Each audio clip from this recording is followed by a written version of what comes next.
Welcome back, Freedom Entrepreneurs. I'm your host and Freedom Engineer, Lindsay Sutherland, business consultant and energy consultant. And some would think, well, that's a really weird combination. And truthfully, it is.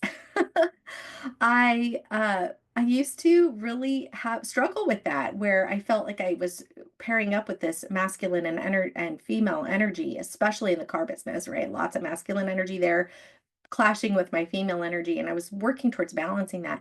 And actually now I realize that that is who I am, is I am the person who is meant to bridge those together, to bring these two things that don't seem like they go together. And in my mind, it makes complete sense. For example, systems and strategy, you'll hear me talk about that. It's fantastic. In fact, I'm about to release an episode where I teach you how to build a system around social media management. It's a very masculine tactile type of system. And yet then here I am talking about the energetics of running a business, being a business owner, and really being an entrepreneur and a leader in your industry.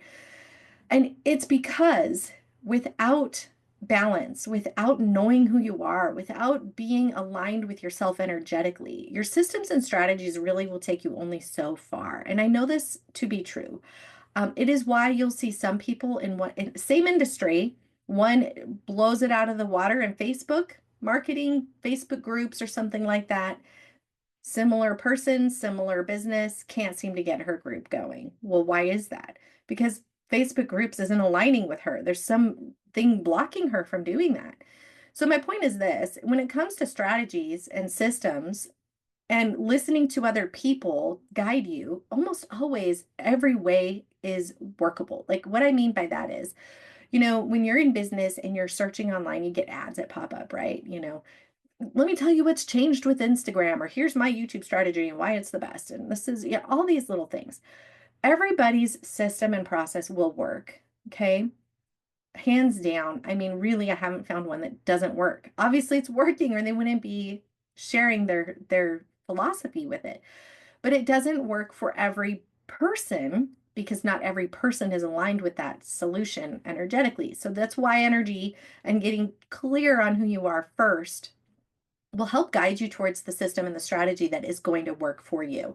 Like when I do a mapping session with a business owner, I not only map out marketing strategies that align with their client and their business model, but also with them. So if they are not somebody who will feel good about doing Instagram or getting on the camera, I'm going to show them ways that they can still be visible without having to compromise that inner voice. Does that make sense? It's really, really important that we honor that. And I think too often we have a masculine energy business that says, well, we need to power through. We need to just do what needs to be done to get the job going. When we do that, it drags on. We're not consistent. We're not in it for the long term. And often it fails, and it fails because it's not fully aligned. Okay. So today we are talking about rehearsing our vision. I have been doing a series on how freedom engineering and the strategic path to engineer the life that you love. That includes a harmonious business, a thriving business, a balanced lifestyle where you really feel fulfilled in every way. And it starts with a burning desire. So if you're just tuning in, I invite you to go back a couple of episodes where I talk about how to manifest a burning desire and the importance of it. Then we dove into how to uncover blocks, because that is going to happen. You're going to experience blocks. I'm reading a book right now by Dr. Joe Dispenza, and it is called Rewire Your Brain. Now I'm doubting myself. I'm like, is that what it's called? Hold on just a second. He has so many books that are similar, so it's tricky to sometimes remember exactly what they are. Breaking the Habit of Being Yourself. That's the one. Anyway, the point was to say, here he's giving you the tips on literally how to break the habit of being yourself, because we want to become a new self, right? Well, what I learned from this is really pivotal to today's conversation. I learned, and this isn't the first time I've read this book. I think I've read this book. This is the second time in the last year. I always like to read them and just absorb deeper. But he says that what happens is our thoughts create an emotion. When our thoughts trigger an electrical response, it sends a signal to our glands that produce hormones that go throughout our body, and then we create an experience from that. Well, just changing our thoughts isn't enough. So just visualizing something or just thinking about something like an affirmation doesn't change who we are. It doesn't help us break the habit and become somebody bigger, higher level. Okay. It requires also having an emotional response. And this is where rehearsing comes in. So I want to teach you today how to rehearse and how to create with this experiential programming, so to speak, and what to watch out for. Because I've done this where I've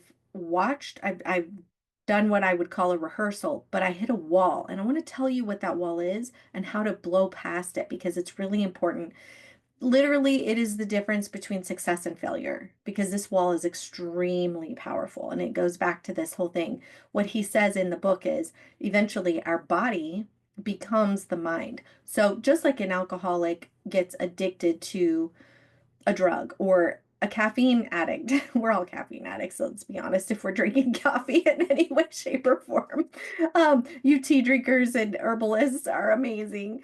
But I will say this, I know I'm addicted to caffeine, but I also know I can be in control of it. I can cut myself off for a few days, and when that happens, one cup of coffee can get me as juiced up as what 3 cups of coffee did, 2 weeks before.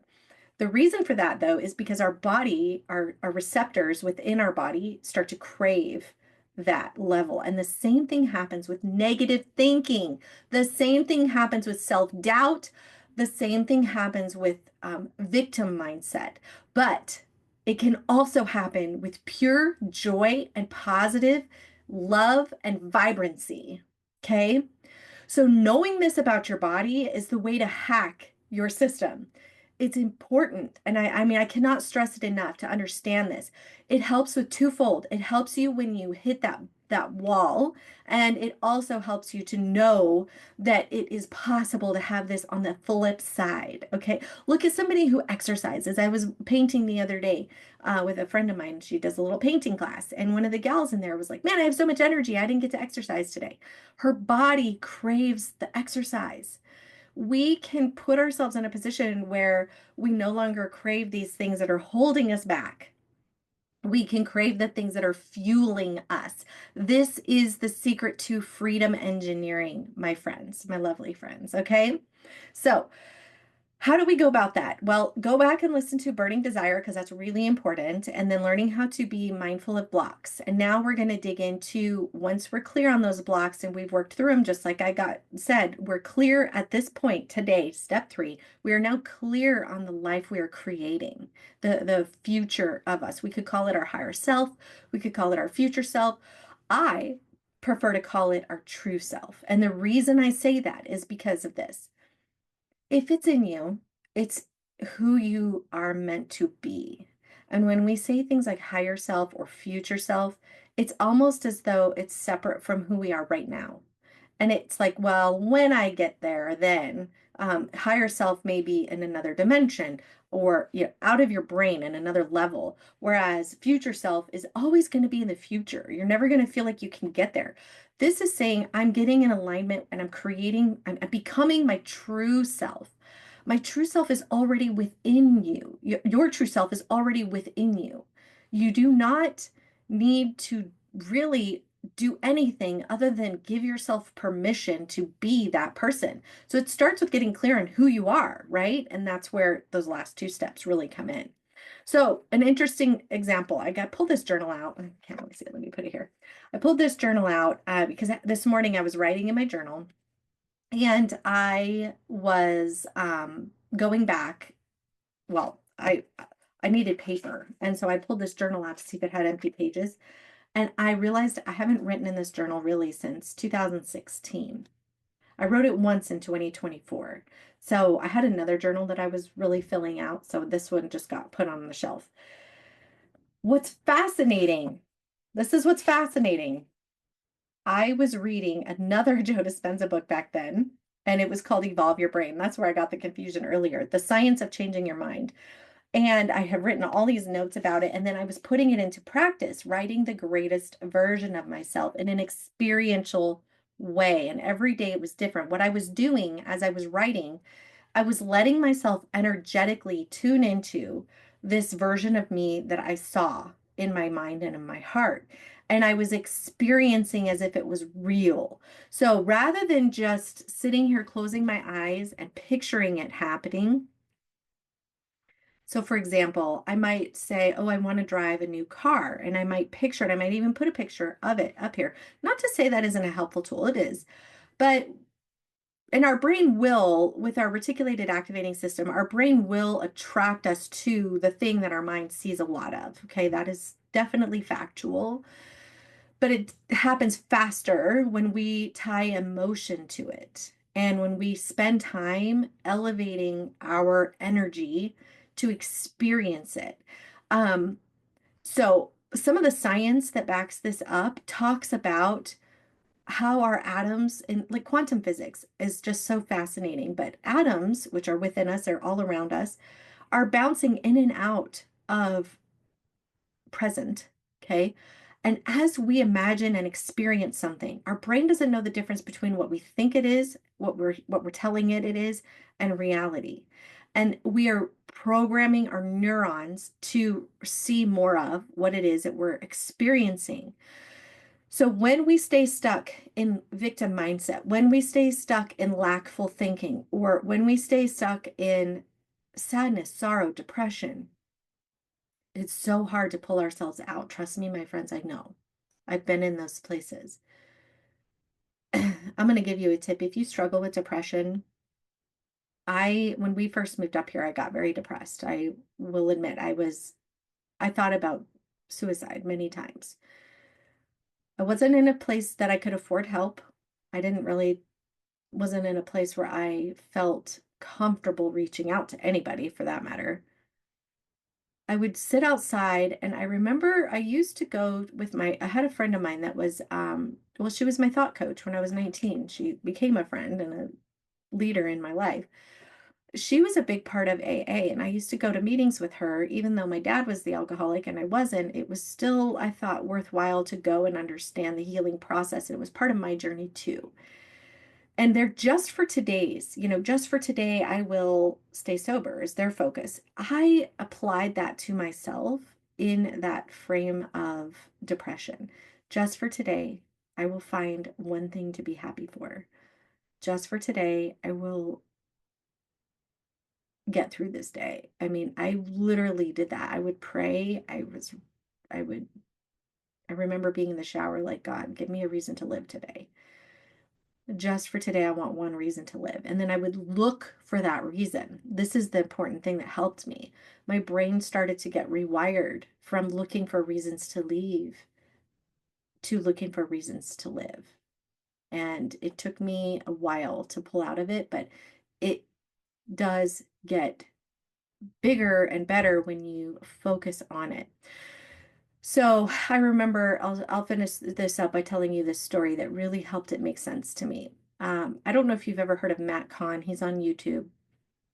I was watching a video of his, and he said something like, "Imagine that our energetics, our evolution is like a bank account, and this pretend this piece of paper equals zero. Okay, this is zero. Well, when we're in a negative place, our deficit, we're down here. So whenever we're making deposits, energetic deposits like positive thinking or focusing on regrowth or these, looking for something intentional to give me a reason to live, even though I was doing those on a daily basis, I was still negative, okay? Because I was my bank account was my energetic bank account was so negative until the point at which I got to break even, and then it starts to become positive and it really starts to amplify. That being in my mind helped me stay consistent to the point where I'm like, I know at some point I'm going to equal zero. I don't know where it is, but it's going to come, and it did. So that's what worked for me. I hope that works for you. I just thought I would share that in case you're listening. But okay, back to the topic at hand. So we're talking about building a higher version of yourself, or aligning with your true self. So when you have a clarity about who you're becoming and what that looks like, and let's tie this into business, okay? So in my case, I feel the most vibrant when I think about my harmonious business. I can wake up in the morning feeling excited to see my clients. I feel juiced up and jazzed up when I'm around them. I really feel like I'm sharing and living my purpose, like I'm making a difference in their lives. And that feeling is so satisfying. S- Satisfaction, that word is so important to me. That is like a mantra that I say is like, I want to feel satisfied. I want to feel satisfied as a mother. I want to feel satisfied as a wife. I want to feel satisfied as a business owner. I want to feel satisfied as a human in the world. I want to know that when I die, I have lived my life to the fullest extent that I can, giving the most good and receiving the most good. It's a give and take. There's an energy that comes with that as I say it. I can feel it. I don't know, can you feel it as I'm saying it? Because it's so intense in me. And that isn't just me picturing it, it's me experiencing it as I say it. So that's where we come into rehearsal. So I'm a writer. I like to write. Maybe for you, it's talking. Sometimes when I'm driving, I do talk if I can't write. I find though that when I write, it's more I can get lost into the rehearsal more so than it's like playing a part. Think about when you go to rehearsal for um like a play or something that you're doing. You're becoming somebody. You're becoming the character. You get into your character. When I'm writing, I can get into that character, and I want you to do the same thing. So here's the step one. You write it as if it's happening now. It's not a future thing, and that's really, really important. So, for example, I'm just opening up this journal to a page I wrote on August 12th, 2016. Today, I am knowing I am a creator. I like knowing people want to hear what I have to say. I am special because I constantly apply my learned truths and teach others how to do it. People are seeking their greatest version of themselves.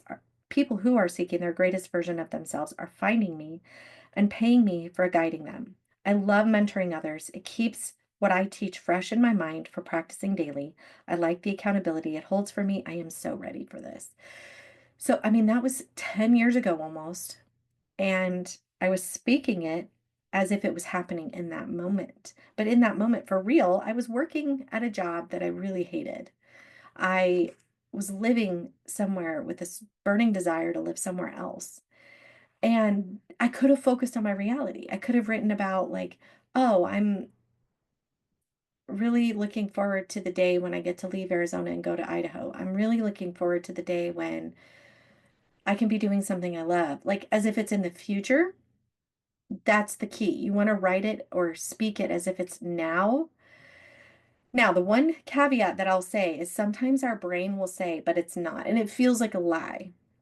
If that happens, we want to tune into the possibility that, like, I know I am infinite possibility. I know I am a creator. I know I have the power to speak these words and for that to those words to infect the world around me and to change matter so that it attracts this to me.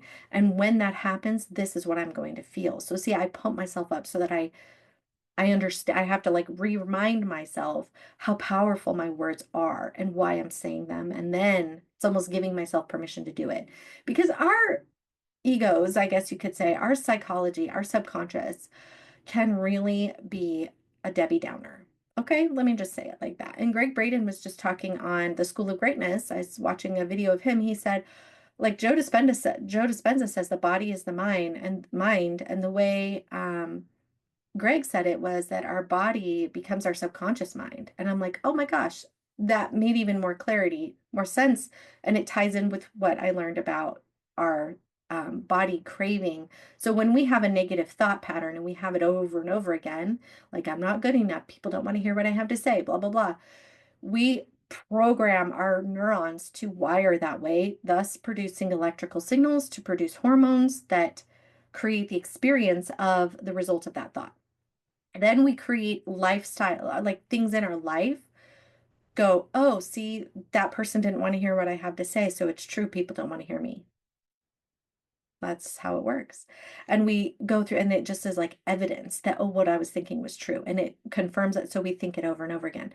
Now we've got this programming. And now that programming has become our subconscious belief over time, and we want to break that pattern. And that's what we're talking about here. When we rehearse, it's going to elevate, it's going to literally physically move your neurons, it's going to elevate your energetic beingness, which is, by the way, 90% of who you are. But here's the caveat. This is the piece I want you to know about. And we touched on it earlier. But I noticed in my journal, I wrote about this. I did this immersion writing for 10 days straight. No, 11 days straight. And then on day 12, I wrote, yesterday, I allowed the train of negative thinking to run over me and carry me away. I remember this feeling of like being on the border of losing. I would say like the wheels are coming off the apple cart. I'm tipping into this negative thinking, and I let myself succumb to that. And I went on to write about what I did and how disappointed I was in myself. It ruined my whole day, and I let it waste an entire precious day. But what's even more concerning is I never went back. Um, I never went back to writing that experiential thing.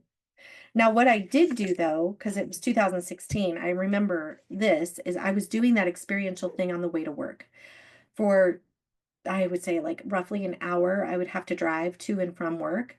And I would juice myself up and be talking about, as if it was real, living in my log cabin in the woods. And 2 years later, I did move into my log cabin in the woods. So rehearsals do work. But here's what happened: that negative thinking crept up inside of me. I succumbed to it because that was my body being the subconscious mind and pulling me down. And I didn't know it then. I just knew that negative thinking was an addiction. And I thought I should be better at controlling my thinking. And so then I just beat myself up. And then I went into this spiral of disappointing myself, right? My point is to say, I understand now things a little differently in that when this, because this recently happened to me, I had sent a text to my sister and I said, I'm upper limiting myself. There's another great book. It's called The Big Leap. I said, I've been really positive for a few days, and today I'm noticing my body feels like it's craving this um, poor me attitude. And I noticed my thoughts coming up, and things were actually happening in my life that were proving my point of negativity. It was like that day was just a crappy day. And it was different though, because even though I was experiencing it, I also had this other awareness that that was just my body pulling me down, and it's not who I really am. And I could say, this is temporary. This is not who you are. You're recreating who you are. And this is who are you becoming. And then I would shift into, my mode where I am like telling myself who I'm becoming, this experiential mode, rehearsing. But, and this is important, I want to share this with you because I want you to know this can happen to you. Even though I knew that's the tool that I needed to do to break through that moment, my inner negativity was so strong that day that I felt weak. I couldn't even hardly speak my truth. And when I did, it just was like limpy. I gave myself permission to just get through that day and start over the next day. Because at that point, two things were happening. I was just feeling more and more depleted. Honestly, I was so energetically drained. I just wanted to go to bed. And it was the middle of the day. I just was that energetically drained. But what's different between this person that I am now and who I was 10 years ago is I knew this, and I was able to rebound the next day and continue to stay on my path and continue to juice it up and be intentional about creating a new reality within myself. Okay. So this is really important. This is how you do a rehearsal. You write it as if it's happening now, and I would invite you to rehearse every part of your life, not just your business. Because as a business owner, our business ties really strongly in with everything, our marriage. Like, when you're maybe having a fight with your spouse, um, how hard it is to stay on course in your business. It can just ruin your whole day, or your teenager, or your mother, or your father, whatever. It doesn't matter. Relationships can derail us.